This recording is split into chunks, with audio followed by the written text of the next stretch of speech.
Where's Mike's?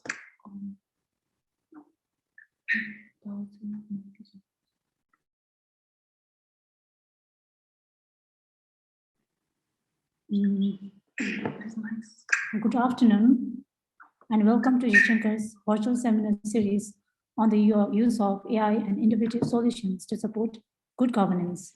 The series is organized by the Center for Bhutan and GNH Studies with the International Society for Bhutan Studies.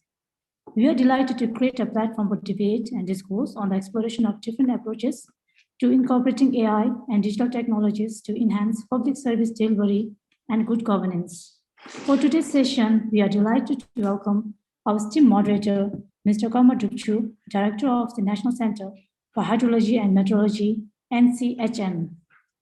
NCHM is an autonomous scientific and technical organization in the Royal Government of Bhutan. It is responsible for understanding the behavior of the atmosphere, its interaction with cryosphere and water bodies, the weather, climate change, and the distribution of Bhutan's water resources. As the nodal agency responsible for generation of information and delivery of products and services relating to water in Bhutan, he is the perfect chair for today's seminar. Prior to his appointment as the director of the center, he served in various technical positions in the Department of Hydromet Services under the Ministry of Economic Affairs. Thus, it is with great pleasure for the CBS team and our team in audience to welcome Director Drupchu. The screen is yours now. Thank you.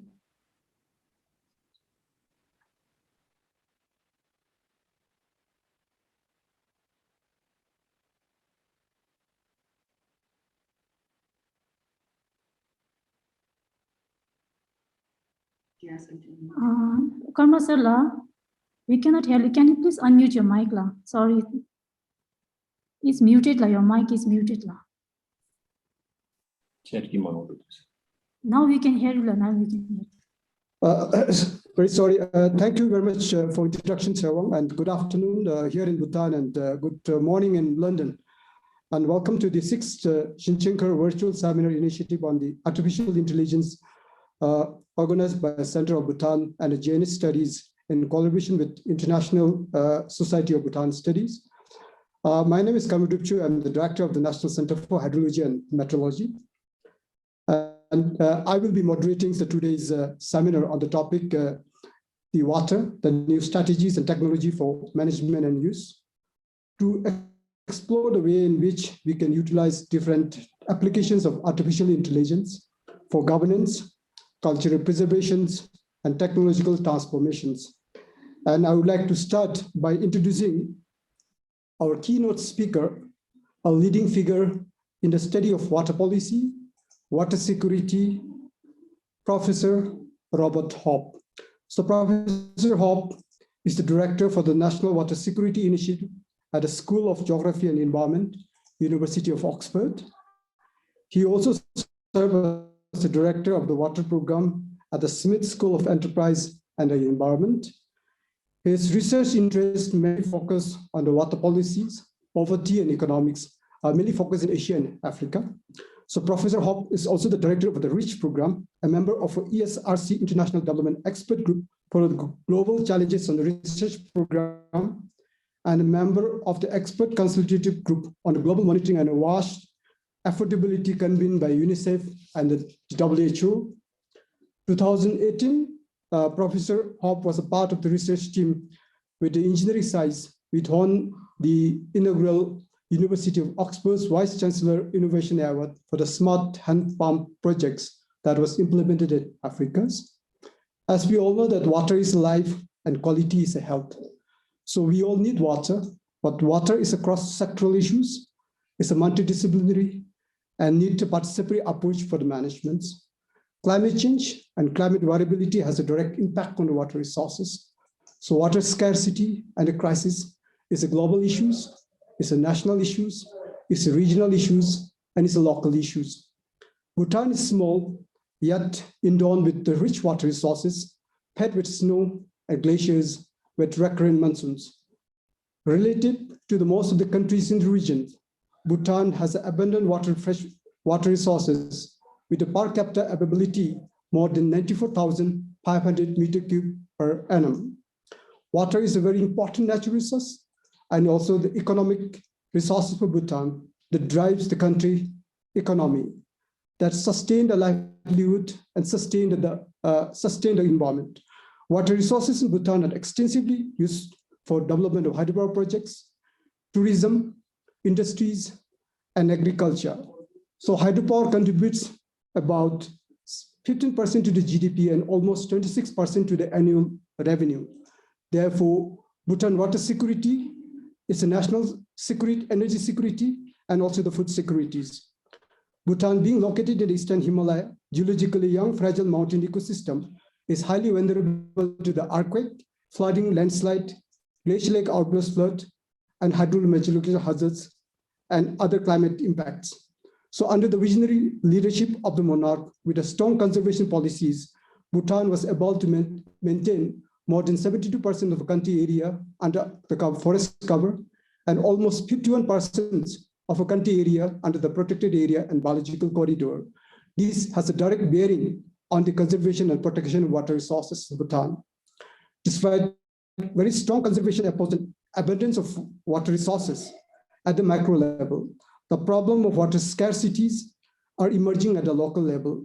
The problem of water supplies are covered by the media almost like daily basis. Like, for example, like the water problem in Bumtang yesterday, and also problem in the emerging cities.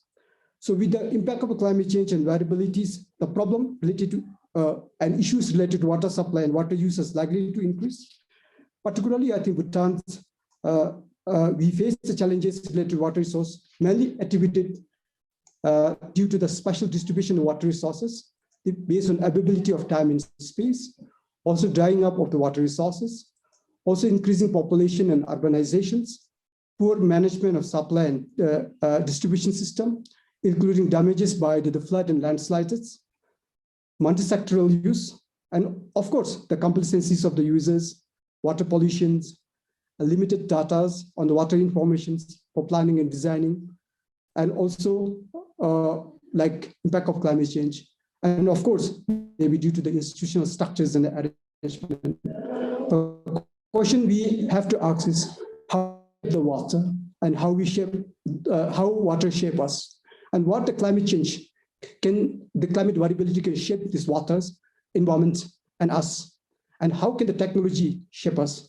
And to overcome these challenges and issues of the water resource management and water uses, what are the new strategies for the futures? Today's seminar will focus on a new strategy and technology for the management and use of waters. Thus, it is with a great pleasure for me to welcome our keynote speaker, Professor Hope. The floor is yours, Professor. Thank you very much, Director. It's a great privilege to be here, and thank you so much for the invitation to speak to you today. I have not had the privilege of visiting your country. I know something of it, but you will excuse my areas where I don't know as much, obviously, as yourself. Today, I mean, I'd like to sort of reflect on some global experiences, and I have some slides to share. So I'll talk for hopefully around 25 minutes, and then that can lead us into a discussion. So if the host can allow me to share slides, then I will just pop these up.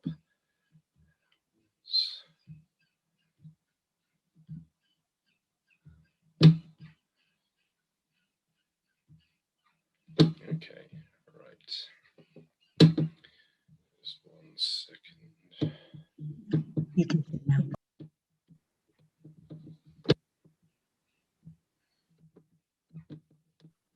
Professor Hope, you can share the slides now. Yes, I have it. Thank you. Right, let me just make this slightly larger so everybody can see. Get rid of this. Right. So as the director mentioned, I'm going to structure my talk around the role of artificial intelligence and strategies in terms of what the government may think of in terms of going forward over time. So the structure of today's talk is in 4 parts, essentially. I wanted to say a couple of words around the concept of water security, why it may have relevance, and the global dimensions of that. To think about it in terms of the little that I know about Bhutan, and this work that the government have been involved in with the Asian Development Bank, looking at securing Bhutan's future. So I draw upon this excellent resource that the government has generated fairly recently. I'll say a couple of words on the REACH program. So this is a large science and practitioner initiative working in South Asia and also in Africa, looking at water security, very much focused at people who are more vulnerable and marginalized. And this is a program led by the University of Oxford in a number of geographies. I'll exemplify with an example from India before drawing into the work on AI and giving some thoughts onto that. And then in conclusion, I would like to illustrate a couple of areas that we're working on in terms of climate resilient schools and financing water services, some of the outcome areas for the work. So to start with, I mean, just a brief word. I mean, the director will know of this initiative and will obviously have been involved in this in terms of looking at water security risks and trade-offs. There is an index that's been developed looking at these different sectors around rural, economic, urban, environmental, and disaster. And as we know, water is both a productive and beneficial resource, but also it can be destructive, as illustrated in the slides. Subject to flooding and disaster, etc. One of the key areas, and I was very interested to learn that the director has a hydromet background, is the importance of information systems in this, in terms of how we design institutions and how we allocate resources for infrastructure to think through these broader questions. Some of the data from UNICEF and WHO that's reported on South Asia and also in the Bhutan context is on schools here. And what you can see, if you look at the lower plate in the figure down here, you can see that the proportion of schools within the country has a very high level of piped water access, which is very positive, much higher than many of the other countries. I predominantly work in Bangladesh, which has a much lower level of pipe water coverage. They're generally sort of hand pumps or shallow tube wells, deep tube wells in the schools there. So there is, good progress that we're seeing here from Bhutan, and I'll talk about this in more detail later. Particularly this figure here on the top left that you can see in terms of the sufficiency of water. And as you go through hand washing, drinking water, water for toilets and bathing, etc., you can see that the proportion drops. And this is a key point that I'll return to in terms of the difference between infrastructure providing access and the requirement for daily water services, and how we achieve that. And that's a challenge in many geographies around the world. So REACH is the program that I'll draw upon some of the work that we've been doing. And the way in which we think about water security is in 3 dimensions, the what, who, and how. So what is water security? And you probably can't read this, and I wouldn't try. The text is very small. I will share the slides afterwards. It's about an acceptable level of water services for all users and acceptable water-related risks. And that's very context specific. That will vary from country to country, and it will vary from place to place. But it's something that requires competing trade-offs. Again, as the director has pointed out to us, this is an important issue. And we think around these 3 areas of sustainable growth, and that can be through agriculture and industry, resource sustainability. Bhutan, obviously with 50% of the land cover with forest, provides a very good resource base for water, and then inclusive services for people, for drinking, for schools, for healthcare facilities. And these interact, they're not separate, they interact over space and time.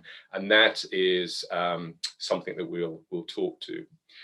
Then for REACH and the work that we're very much involved in those most vulnerable, most marginalized, and they might be individuals, they may be groups of people by ethnicity, There are gender dimensions to water, as we all know, but there may be specific locations where water security is a greater risk, and particular people in those places, either through pollution or flooding or scarcity, are of particular concern, and policy and investments may wish to focus on those. And then it gets to the question, well, how do we do this? What are the processes that we can think about? And in very general terms, I mean, they can be broken down in terms of the systems modeling. So this is our colleagues who work on climate systems or hydrological modeling, etc., that can help us with some of these very much process-based solutions. Then designing the right sort of policies and institutions to operationalize some of this work with planning and allocation decisions. So how resources are allocated through competing priorities. And then we also say, and we're very interested in individual choices in terms of how people then make decisions around this. People often don't behave in the way that we sometimes think they will. And so it's very important that we have an understanding to understand their constraints and capabilities, why they make particular decisions. So one example here that I thought I would share is in the context of India. The little I know of Bhutan, I know agriculture is very important to the economy, and irrigation infrastructure is something that features in the work of the government. This program of work was a PhD project with a colleague, Ranu Sinha, who was looking at World Bank investments in large-scale water infrastructure in the state of Madhya Pradesh, and you can see an image here. So this project was very much about rehabilitating, bringing in quite a significant level of infrastructure in terms of canals and channels and reservoirs, etc. One of the things that we found through this program of work, they hadn't considered fully the hydrological variability within Madhya Pradesh, which is a very large state in India, as many of you will be aware. And this had quite a distinct implication in terms of the benefits of the irrigation, that often higher rainfall areas didn't really achieve much benefits from some of these investments. So there was an environmental dimension to this that may have helped to improve the program. And certainly on the welfare side, we saw other variations. There were other initiatives and policies, such as the minimum support price, that led to more positive welfare outcomes. So I suppose the key point here, just building infrastructure doesn't necessarily solve or resolve all of these issues, and it needs some consideration across the multidisciplinary areas, as the director has guided to us earlier. So now I'm going to turn to artificial intelligence, machine learning. It's obviously one of the new areas for water management over the last decade or so. It's expanded dramatically, and we can see this weekend in the Financial Times, they're talking about satellite monitoring and how it's the ESG's environmental and social governance opportunity, how this new portfolio of satellites that have become increasingly available can help agribusiness, can help farmers in terms of soil moisture, can help us understand where and how we may plant things, but also help us understand how we're managing the environment, and the sort of investments that we are making. They can track them in ways that just simply weren't possible many years ago. So Swarm is one of the groups here. So in the bottom of your figure, you can sort of see this global satellite connectivity. So for many geographies that yet to have good mobile network dependable coverage, and this is certainly my experience with parts of rural Africa where I work, these new innovations are relatively low cost and open up new opportunities in terms of being able to access information.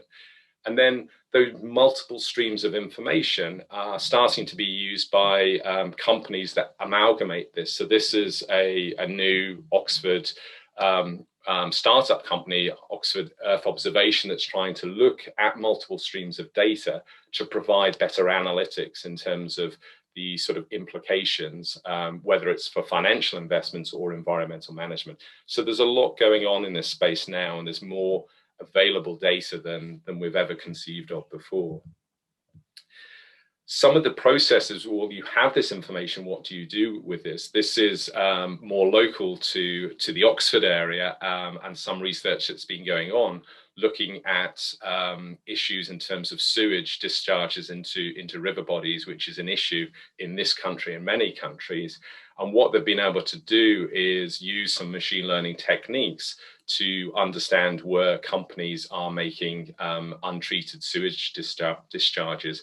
And this is quite important in this context where environmental health, the health of the rivers, is extremely important. So there's new approaches which are emerging that can allow us to think through this and monitor these things more effectively. And then at a broader scale, obviously Bhutan has enormous water resources, a lot of installed capacity is the area of sort of green growth. So this article that's in The Economist from a few days ago talks about this in the context of northern Sweden. So in Europe, in the north of Sweden, there is a lot of steel manufacturing in the north of the country, and they're trying to make this transition to make it net zero, net carbon zero, using hydropower as a source of manufacturing potential. And there's a lot of excitement around this as an issue.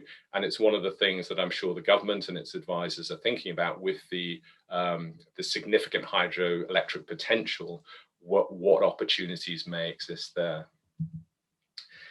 And then finally, turning back to some of the swarm I mentioned before, this sort of satellite company that provides data. This is how it's used in water management in Africa in a number of geographies in Ethiopia, Rwanda, Kenya, and a couple of other countries with a company called SweetSense. And they have these, you can see these little devices here on rural water points that are able to monitor the usage on a daily basis over time. So they bring very good refined information that allows us to understand where there are faults and where there are performance issues to respond more effectively to making sure that this infrastructure does what it's supposed to do and there are good returns from the investment. So this, I'm going to start switching gears slightly here. This is some of the work that we've been involved looking at this type of issue, how rainfall variability affects usage behaviors in different parts of Africa. The map you see here is at a more regional scale of East and Southern Africa, and you sort of see the sort of darker blue colors is heavy rainfall in the early parts of 2020, a year or so ago, and then the reddish color is drier, and you see very distinct patterns of water use behavior as a consequence of that, and that allows us to think through where we need to respond, particularly under the COVID crisis and the demand for water, and ensuring that there are sufficient water available for people in these different geographies. So we've been doing different pieces of work around this to try and understand it. And now I'm going to talk to two areas as potential outcomes. So I've got another 5 minutes or so to go before I conclude. I'm drawing on some of the beautiful pictures from Bhutan in the earlier book on Bhutan's water security. And I'm going to talk about the issue of schools in Kenya, and slightly inspired by the picture here of the water storage on a roof. You see similar structures in Africa where people are trying to store water for later use, particularly where there's rainfall variability. And this matters a lot. I don't imagine many people speak Swahili in the room, but this is Swahili for encouraging people to wash their hands as we all struggle with the COVID crisis at the moment. And one of the things from our work is that we've understood in a lot of schools, they don't have hand washing facilities. And this is obviously a concern.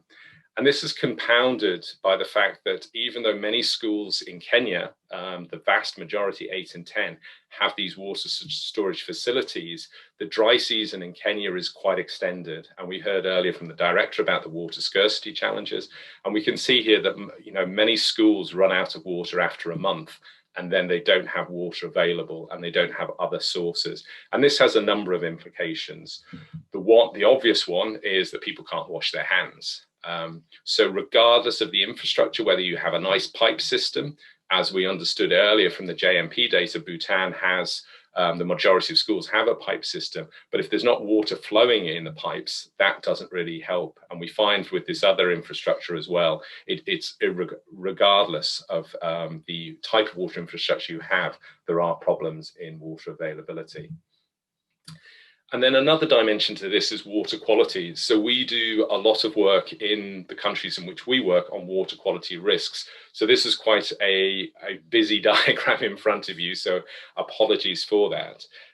What we have here are primary schools and also secondary schools that we'll be monitoring to look at bacteriological contamination. Here, E. coli is the common measure. And the darker colors is bad news, effectively. You would like to see everything in the white. But you can see in most schools across the year, you see peaks and troughs in E. coli, which is a concern. We also have health parameters. So in parts of Kenya that we work, fluoride is an issue, and it has lots of implications for children's health and well-being. And then there are sort of aesthetic parameters, and of concern here is the issue of conductivity or sodium, which relates to the saltiness of the water, and it becomes very unpleasant to drink, and therefore people don't drink it. So we're doing this work also in Nepal with colleagues from AWAG, which is a Swiss institute, partnering with other colleagues, Helvetas, which is an NGO based in Nepal. And this is in the west of the country. So we're doing similar work here. And this is work with Sarah Marks and her colleagues, looking at these sort of same types of issues. And I'm imagining that this type of water infrastructure, where you have a spring and a reservoir and some sort of pipe connections, from what I've read of Bhutan is maybe not unfamiliar to you as well.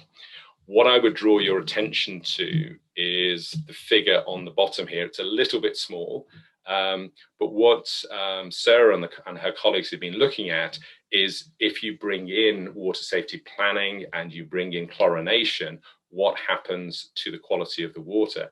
And the relevant piece here is on on this figure here.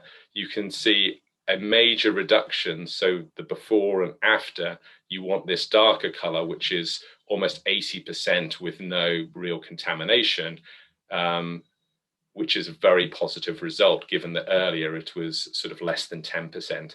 So with adequate water quality laboratories, some support in terms of water safety planning, you can progress quite quickly in this area. So the final area that I wanted to talk about is, I'm partly an economist by training, so I'm always interested in who pays for this. How do you finance these things? It's all right having lots of different approaches, but somebody has to pay. So we've been involved in a group across Africa called Uptime that's been very much focused on a very singular dimension of these challenges, the reliability of the system. And this is a distinct challenge, certainly in Africa, to make sure the system works on a daily basis. And then we hope to move into water quality. But we've partnered with groups in other countries, in Burkina Faso, Central African Republic, and also Uganda, as well as Kenya, looking at these issues to try and understand, can you guarantee the reliability of supply? Will users pay for it? And they will pay a share of the cost, but not all of the costs. Can you set up results-based payments on this so you incentivize good performance and make sure each and every day the water is flowing for communities, for schools and healthcare facilities? And there's been some positive progress within that space. We're developing this program of work and looking to Asia, so it may be something that the government of Bhutan would be interested in learning more about, with three primary indicators at this stage: the reliability of water points. So you have to have 96% reliability, so it's a high standard. We measure the volume of water being delivered and the local revenue. And then this results in payments subsidizing and supporting this type of work. So we're scoping at the moment the next phase of this work. So there's an initiative at the moment to try and think, how do we get to 100 million people? And there's a diagnostic ongoing at the moment, and it may be a separate conversation with the director or one of his teams to see whether this has any relevance or interest in the Bhutan context. And I will conclude here with just some final thoughts before discussion.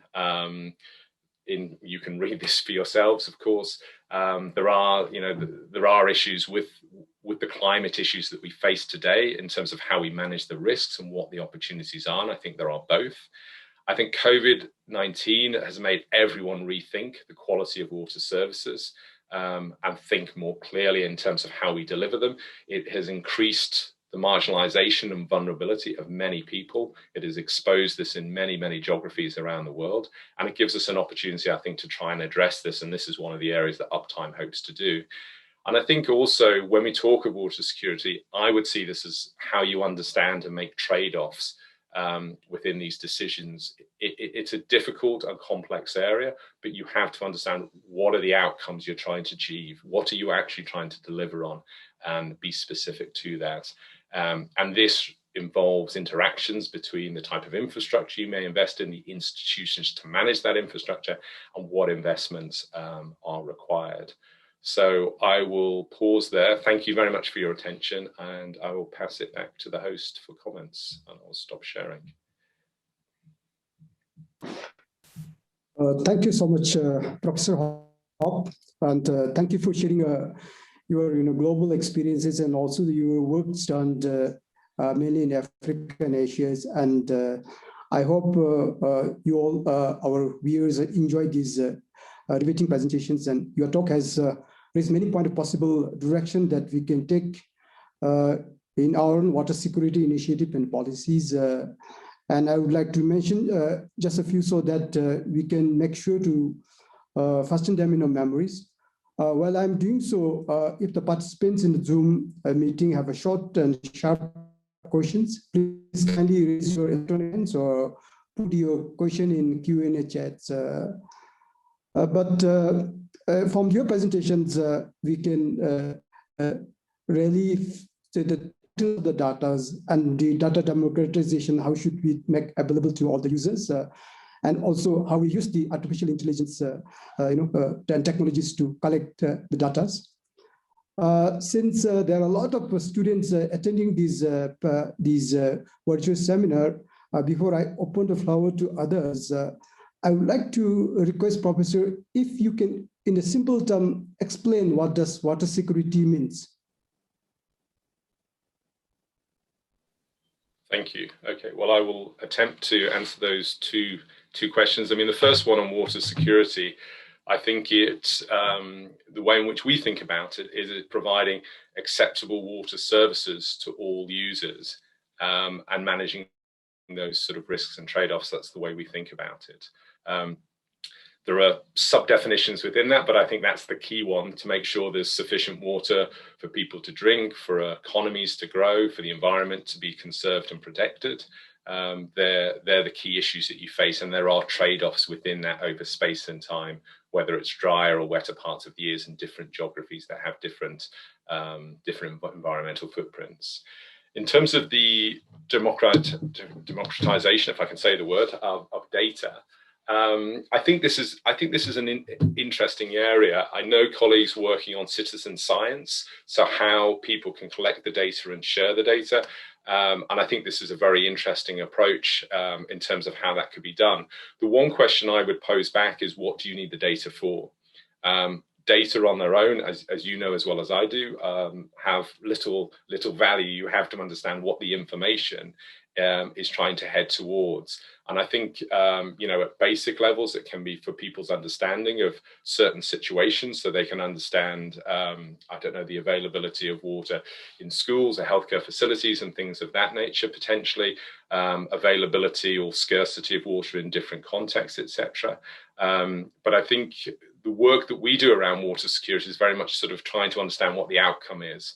So one of the examples I gave is sort of climate resilient schools, making sure that schools have safe and reliable water each and every day of the year, that there is no failure on that, and you could report that to the national audience in different ways. Potentially you could have teachers of school children involved in that sort of process. I mean, that data would be relatively easy to access, and then you would just need to think of the digital platform in terms of how you share that. But I would encourage thinking of the outcome. I think collating lots and lots of data, people do this, but what is the purpose of that? What value does that give to you as a director? You have a very difficult and challenging job. You need to obviously prioritize what are the key objectives for your role, and what information do you need to achieve those objectives. Thank you. Thank you, Professor. So I think we are open for Q&A. So since nobody has sent the questions, so may I request Dr. Karma Urala, if you have any questions?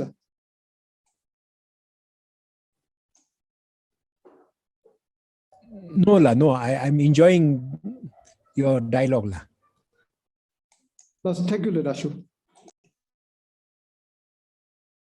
So I can see one question here on the hydrological mapping. Geological mapping. So if you can take up this question, Professor. Sure. So I would just as a caveat sort of say I'm not a hydrogeologist, so I would draw on other colleagues' works on this. I mean, I don't know. It was one of the interesting things for me to partly my ignorance of Bhutan as the hydrogeological profile of the country and the variation within that. I imagine the lower plains have more recharge zones where you will have aquifer systems, which can be of potentially of potential value, particularly in drier seasons. It is certainly something that I think is very important, and I was interested by your statement earlier that the government and the monarch has committed to at least half of the country having forested areas, and that sort of provides natural recharge zones. As you know, it sort of helps improve the water quality. I think if you can understand where your major aquifer systems are located, to protect those is enormously important, and it's something many countries have really struggled to do. Certainly with urbanization, they have become drawn down quite significantly, or the very disappointing aspect is many have become polluted. The land management hasn't been managed well, so understanding the hydrogeological resource would be enormously useful. There are many groups that do that. I'm sure you have a lot of capacity and expertise within the country. But if you can identify strategic aquifers with significant resources, I think that would be possible. There are some satellite systems. The GRACE satellite system does this to an extent, and it's been applied in a number of countries. But I think you need some, on the ground in situ monitoring as well to understand that, because the satellites tell you some things, but they're not always as reliable as some people might like you to think.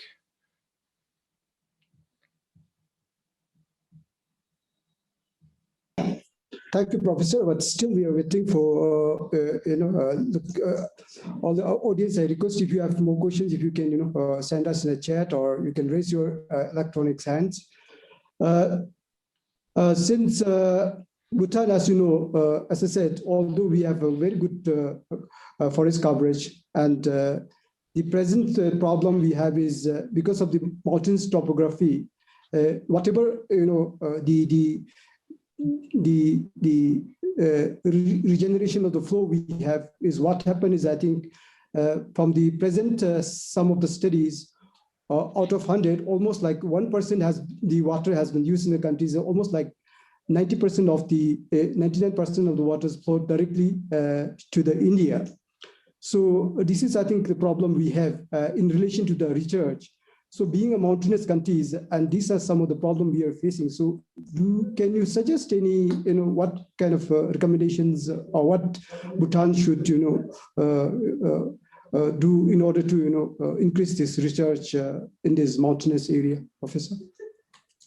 Yes, well, I mean, there's probably people better qualified than me to guide you on that. I think you need some initial assessments of the hydrogeological map of the country. I think that would be a good starting point. I don't know if there's been work done on that, but there are certainly groups, and I can put you in contact with some of them that do this work.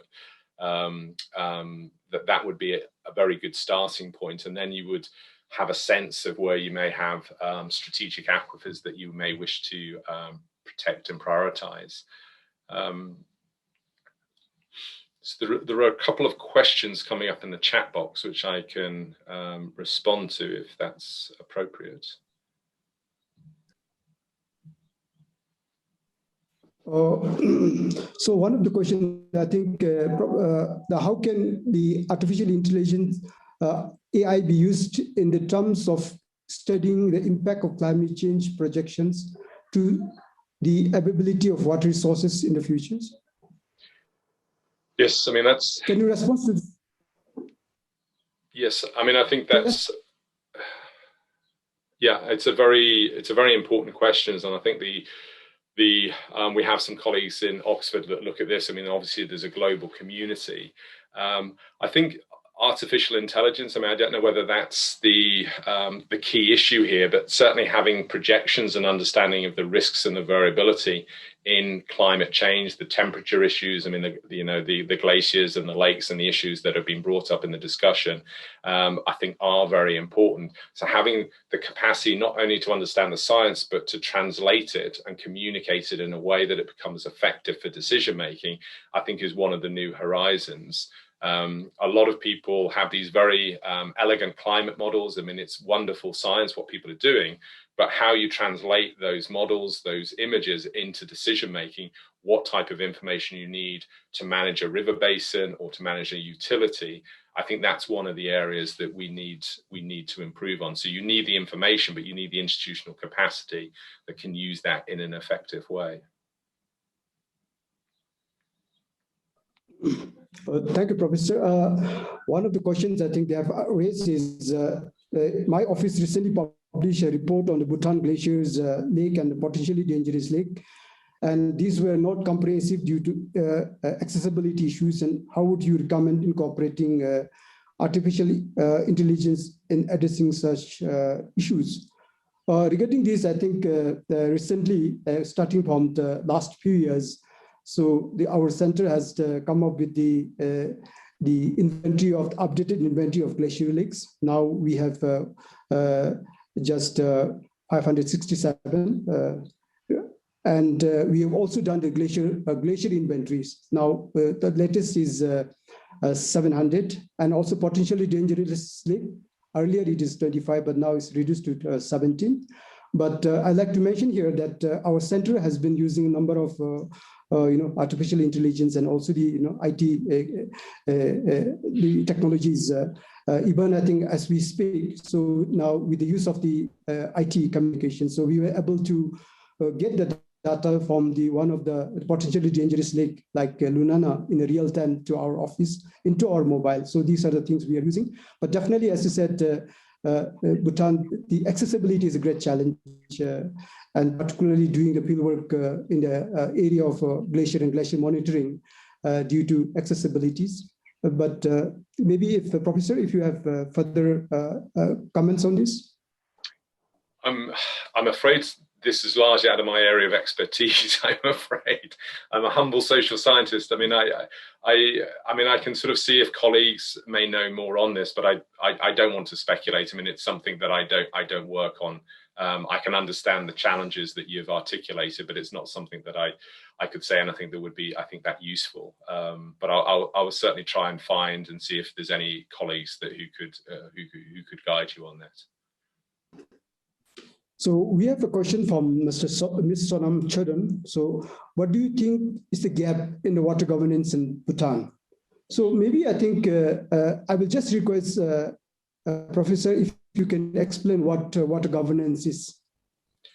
Sure. Well, I mean, you shouldn't ask academic these questions because they'll come up with lots of different definitions. But I think governance is around the sort of decision makings that you make and the prioritization, how that is done. It relates to the policies that are set up and the laws, and also the regulation and the service delivery as well, and how those interact. So it's obviously a very important area, and it also has scalar dimensions. It's not only obviously involved in your office, but at the there is decentralization.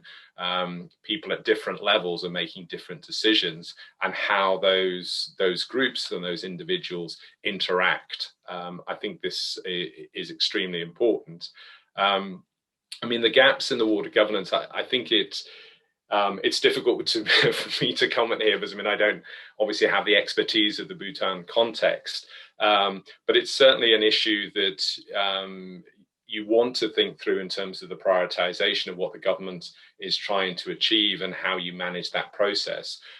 Many countries have tried processes of decentralization, and I'm aware to some degree that this occurs in Bhutan as well, that you will decision making would operate at a local level, and understanding that there is responsibility for those decision making, whether that's supplying clean drinking water to people or allocating irrigation water in the dry season and things of that nature. You need structures in place where risks and responsibilities are clearly allocated. I think one of the common governance challenges that people face is they have high level policy decisions up here, but then in terms of the operationalization of those, in terms of who's responsible for that, do they have the resources to do that, and how they share the risks between the government, maybe private farmers, or the community, it becomes less clear who's actually responsible for different aspects. And that's the part of governance that I think sometimes is, needs greater clarity, and you need the right sort of institutions in place for those. So it's a great and important question. And I think if you get the governance side right, a lot of the other aspects in terms of infrastructure and investment decisions become a lot easier. We have next questions. Again from Solomon Churton. So can you please talk a bit more the services and it applicability to the, can you, okay, Professor. Sure. Yeah, no, thank you. Briefly, maybe that she needs more explanations on here. Yeah. No, that's fine, and I didn't explain in a great deal of detail, so it's a good question. I'm very happy to respond to that. I mean, I can talk about it from the context that we work within. That rural water is often the forgotten child of water management. So a lot of investment goes into urban infrastructure in terms of utilities, piped investments. That globally is where most investment goes. But in the world, 4 out of 5 people who don't have improved water live in rural areas. They tend to be less well off, lower incomes, less well educated, less dense settlements. So this creates problems in terms of putting in infrastructure such as pipe systems where there's more density.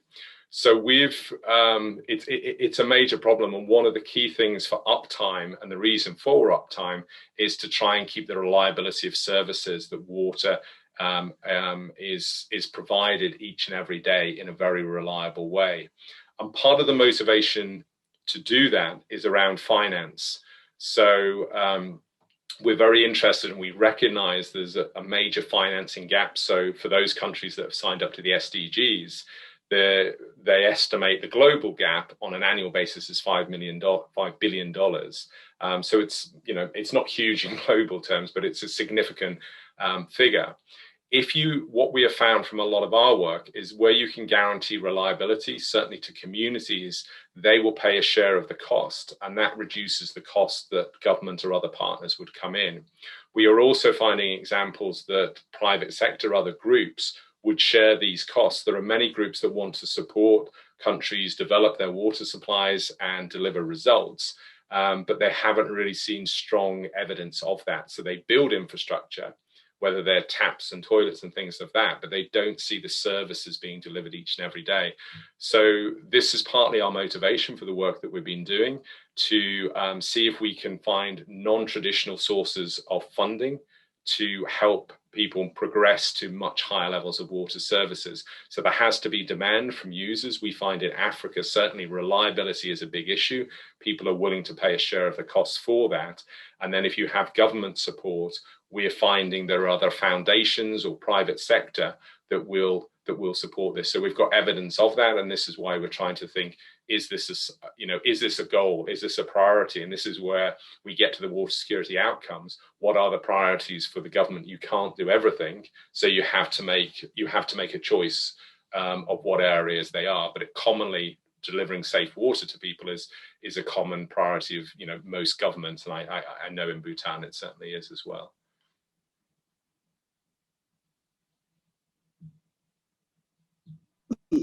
Well, thank you, Professor.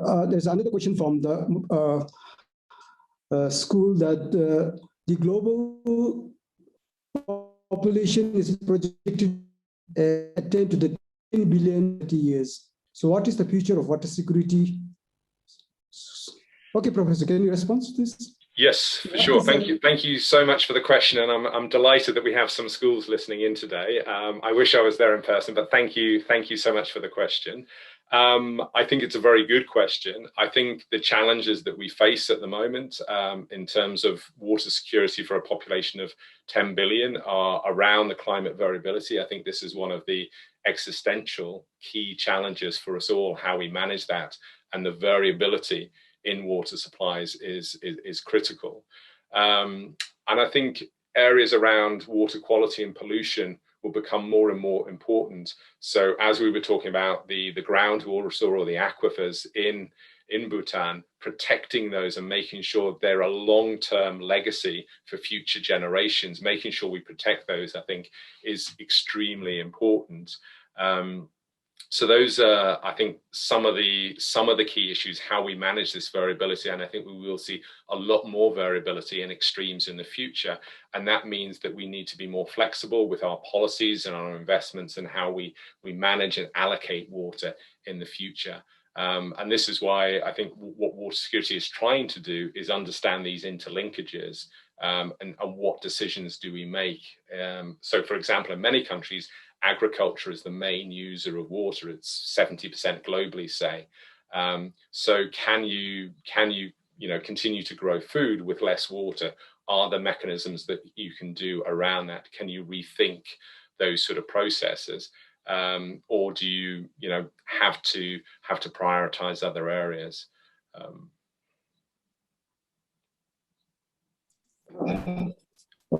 Professor, as you all know, particularly in the developing countries, so most of the, when you come to water infrastructure, so water supplies, we are often reactive. And most of the infrastructure is applied based on the project finance. And sustainable is a very big issue. And so from your presentation, we can feel that the research and development is very important. So can you elaborate, why research, and the science is important, developing these water infrastructures and water supply? Sure. I mean, I think, some of my reflections, the work we've been involved in, what we've called a science practitioner partnership. So we understand that sometimes academics are very well-meaning. They do lots of research, write very interesting papers, but then people like yourself think, well, that doesn't answer the question that I have, which is different.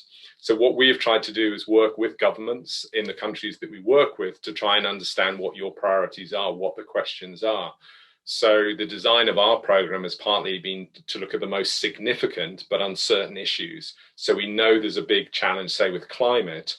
What are we going to do about it, say, specific to agriculture or, drinking water supplies or something, and look at that as a particular outcome. What we want, for example, might be climate resilient agriculture in a particular part of the country. Well, what needs to be done in terms of the storage, the infrastructure, the governance arrangements to achieve that type of outcome? And what we've tried to do as scientists is work with government partners at national and local levels. We work with UNICEF globally as well to try and understand these issues. So I think science, science very simply can work at the blue sky level, that you come up with amazing creative ideas and then applications emerge later. And that's wonderful and really important.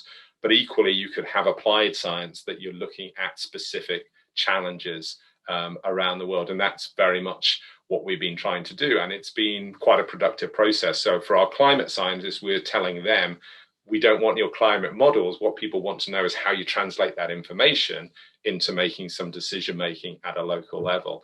And I think people have enjoyed the process. It's been useful.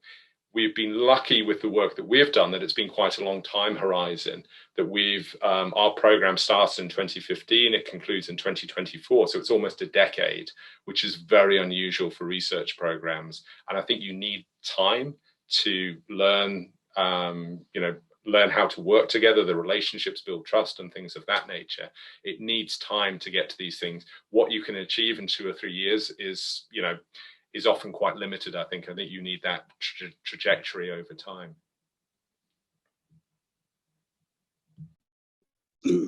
Thank you, Professor. We have a question. How can the government ensure water security for all citizens? In fact, as we know that Bhutan has abundant water resources, but of course, at the macro level, at the country level. But from your view, so what should be the strategies the government should be, all government should be following to ensure, water security for all the citizens, based on the, availability of water we have, and also the small populations. Of course, the problem with the, the seasonal and also the impact of climate change is there. But for what will be the strategies that, Bhutan government should follow to ensure this water security? Right. Well, I think that question is probably more to you than me. You're the director, so you should be answering that question. I think you've got sort of decisions. I can see from the documents I've read, there's a lot of thought in terms of how you go forward. I think, at a very simplistic level, Bhutan has the benefit of, large-scale water resources. How you manage and control them, and a lot of them flow into India, as you know better than I do. What are the opportunities in that space? I think will be interesting, because there are trade-offs and decisions for you. If you are able to have more storage for hydropower, that could be potentially very beneficial, but there are environmental and social costs to that, and we know this. So if you forego that opportunity and the water flows to India, are there any benefits that occur to you as a consequence of that? And so there may be, there is thinking in terms of these transboundary river management, how that works, how it's financed, what decisions are made. And I don't know what the sort of legal architecture is on that side of things, but there's certainly things that, you should be thinking in the resource envelope of what the country has and how that is managed. At a more basic level, obviously, there are key things to making sure safely managed drinking water is available to everybody. This is a standard, government requirement, and obviously the government is making really good progress on that front. Those are things that we can't lose sight of, and this is one of the issues with COVID that I think has brought up for many countries. And I can't speak to the Bhutan context, but I know the countries that we work in, it's exposed where there have been weaknesses or flaws in the system. People haven't had hand washing facilities, the water's not been available, and it's made us think a little bit more in terms of the work that we're doing. Thank you, Professor. I think we are almost 3 o'clock. So although there are, I think, so many questions on the chat, but definitely I think we will find a time to attend, through other means. But we are very grateful for Professor Hope for inspiration, presence, and your vivid fact-filling presentations. And now I will offer a vote of thanks so that Professor can depart for his next engagement. Meanwhile, the Zoom will remain open so the participants who wish to continue discussing this opportunity. So please stay on the call if you wish. And first, the vote of our sincere appreciations. Professor Hope, your experiences in using the cutting-edge technologies, often in the remote and the rural, to bring water for drinking, for school, and for agriculture to the communities. Without these, have been once practical and heartening, and improving distributions of water in the shadow of climate change when water resources themselves are in the flux. And it's a great bonus. And your work with a colleague across the globe has indeed been encouraging and thought-provoking. Your presentations balance technical aspect with understanding of the practicalities within the process of distributing water and the challenges faced in a different context. And we have been illuminated as well as impressed by the experiences you have shared, and by your own commitment to using the digital and the deep learning technologies in the service of responsible policymaking and good governance. At the same time, we leave this seminar with a great enthusiasm and the fresh idea for continuing to advance our work in this area. And we are grateful for your time and for the human and the professional connection to you, for our interaction and the question and answer sessions, and for the wonderful way in which you have enriched our seminar series on the use of artificial intelligence and innovations solutions to support ethical and good practices. And may I remind our audience that this seminar will continue over the next 2 months. And thanks to the leadership of Dr. Karmaura and the Center of Bhutan and GNS Study. And this seminar for the next Thursday, 2 p.m. is Professor Andrew Farmer on the topic of artificial intelligence and the healthcare service delivery.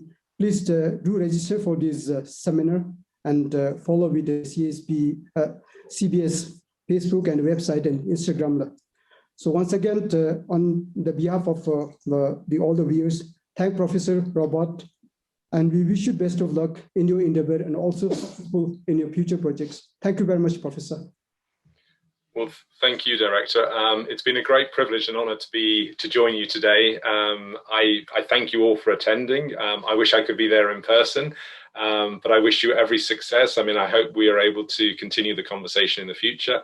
And for all the school children attending, it's lovely to see some of you on the screen. I wish you every success with your studies. I'm sure you're going to do very well. And I wish you a very good rest of your day. Thank you so much. And thank you all the participants, and thank you once again. Thank you, La. Thank you. Goodbye.